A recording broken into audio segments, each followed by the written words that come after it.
Thank you. Yes, I don't know why that turned off, but we are here at the protest about Kill the Bill, and the Kill the Bill is the bill that's going through Parliament that if a protest is annoying anybody, the government has the right to stop it.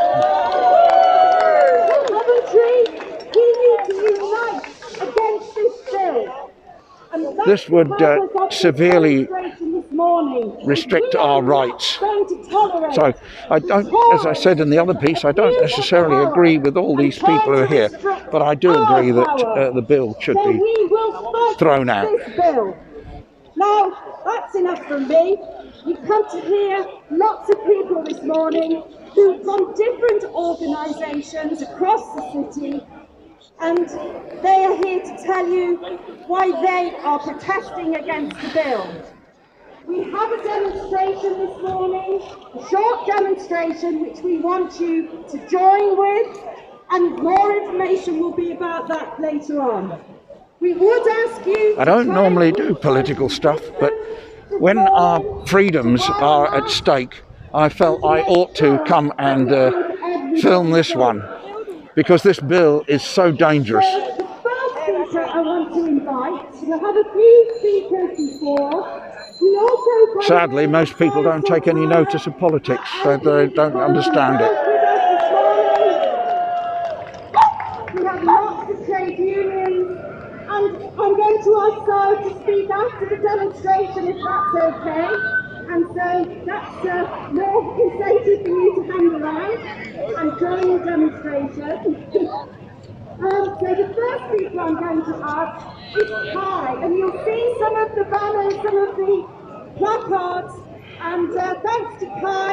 Kai's from the Warwick University, that are currently there in an occupation, and Kai will explain more about her campaign and why she's opposed to the bill. Thank you, Kai.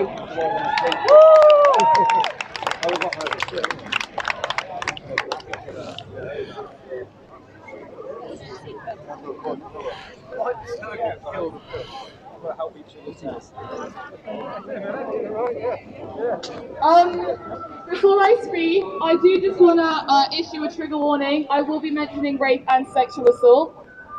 So I'm Kai. I'm an intersectional feminist, and I'm an organiser of Protect Warwick Women. We're a protest group that's been occupying the University of Warwick for 44 days and counting. I want to talk briefly about why we're there. It's no secret that sexual violence and predatory behaviour is a constant threat that women have to look out for. Spending our days with keys between knuckles, phoning our friend, walking where it's light and not going to public bathrooms alone. Constantly fretting about our skirts being too short, our tops sitting too low and our trousers being too tight. So what do you think happens when we're surrounded by a rampant drugs and alcohol culture and uneducated boys who think they're entitled to our sexual autonomy? The University of Warwick has proven that student safety, particularly female student safety, is not a priority for them. They allow boys who joked about raping an entire flat of women back on campus, back in the same vicinity of the women they pose a threat to.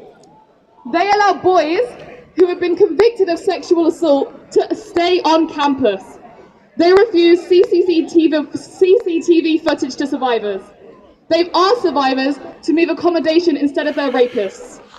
And they constantly silence survivors with confidentiality agreements. Unfortunately, the list goes on. During our communications, the uni have been dismissive, underhand, and patronising. But we're 44 days in and we're not giving up now. If this bill is passed, it'll give more power to the police. More power to the pigs that violently abused women at Sarah Everard's vigil. More power to the profession with the highest rate of domestic violence.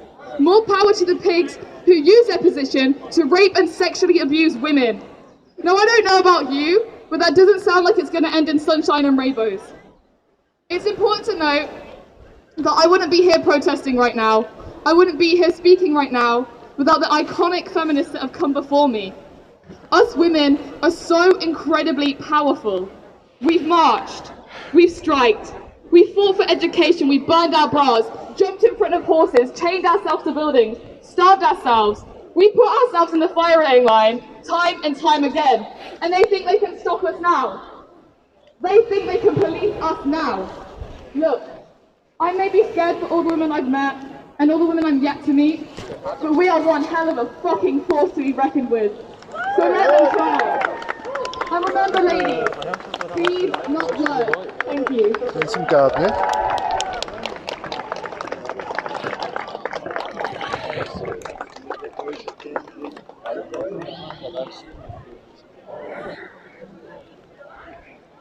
What a tremendously powerful speech that was.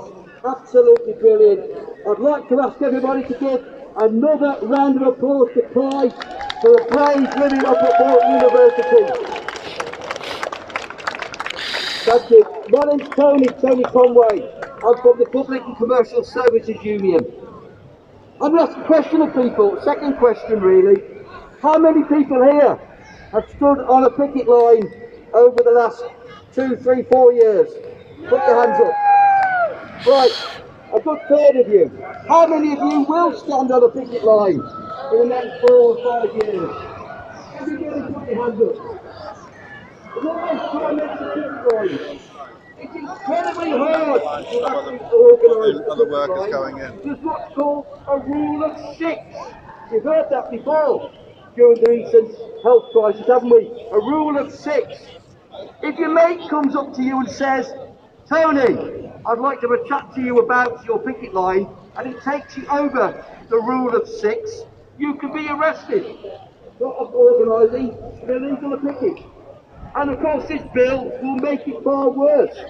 Not only will people be banned from showing solidarity to pickets, which we've all done over the last year, but also if you make a bit of noise, if you say to somebody, you shouldn't be working when I'm on strike, you could be done for criminal nuisance. And with that criminal nuisance, you could then be locked up or fined £10,000. So I say to all those people who are trade unionists and will be trade unionists, this bill matters to you. The second thing is on the right to protest. All of us on occasion have marched down to our headquarters and demanded that they settle the dispute we're involved in. Engineers in this city were well known for actually marching down to their headquarters and doing the same, and blocking the gates.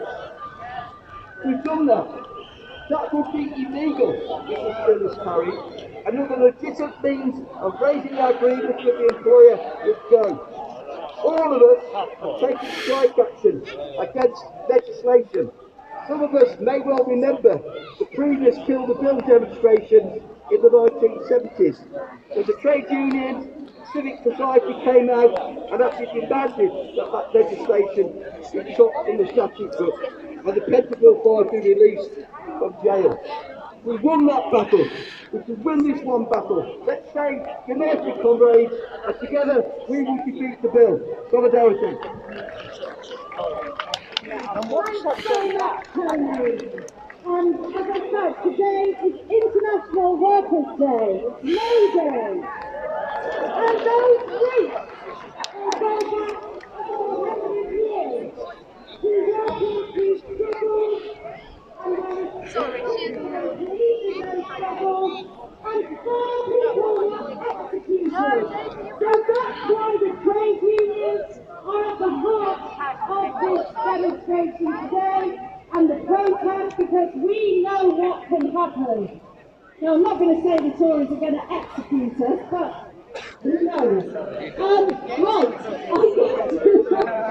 I'm going to ask a couple of other speakers. So I'm going to ask Darryl Cousins, who's the Vice President of Coventry TUC, to come and say a few words. And then John, also, we will have our demonstration come back here to more people and joyful farmers. So it's Darryl.